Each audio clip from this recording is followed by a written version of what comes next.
Bursa transfer paruh musim Liga 1 2023-2024 belum dibuka. Namun PSIS Semarang kini membuat PSM Makassar dan Persis Solo panas dingin. Pasalnya, bos PSIS Semarang secara terang-terangan siap menebus pemain andalan PSM Makassar dan Persis Solo. Kedua pemain yang dimaksud yakni gelandang sekaligus kapten PSM Makassar William Pluim dan striker Persis Solo Ramadan Sananta. Munculnya nama William Pluim dan Ramadan Sananta sebagai target memperkuat PSIS di putaran kedua Liga 1 2023-2024 diungkapkan langsung oleh Yoyo Sukawi. Saat ini, PSIS berada di posisi keempat klasmen Liga 1 2023-2024. Dan tentunya untuk menjadi juara, tim berjuluk Laskar Mahesa Jenar membutuhkan kedalaman skuad yang lebih baik. Yoyo Sukawi pun terang-terangan menyebut PSIS semakin kuat jika William Pluim dan Ramadan Sananta bisa bergabung. Untuk William Pluim dan Ramadan Sananta, bos PSIS Yoyo Sukawi mengaku siap untuk menembus striker Persis Solo itu dengan skema transfer. Untuk Ramadan Sananta sendiri, saat dini diketahui masih terikat kontrak dengan Persis Solo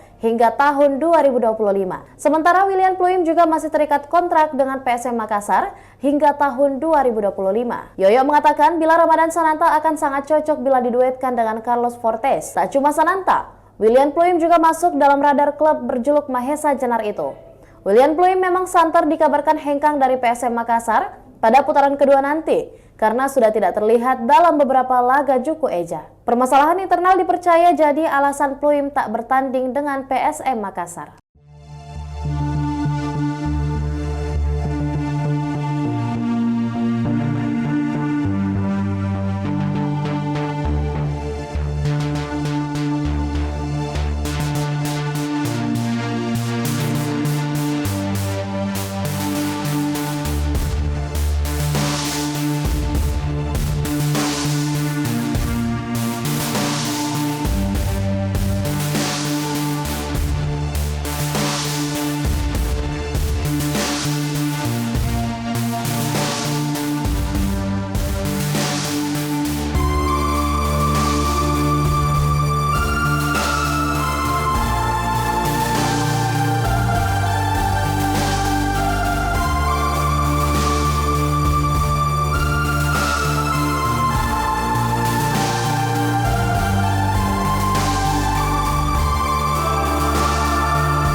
Demikian Tribun Hot News kali ini dan jangan lupa saksikan berita lainnya hanya di kanal YouTube dan juga Facebook Tribun Timur.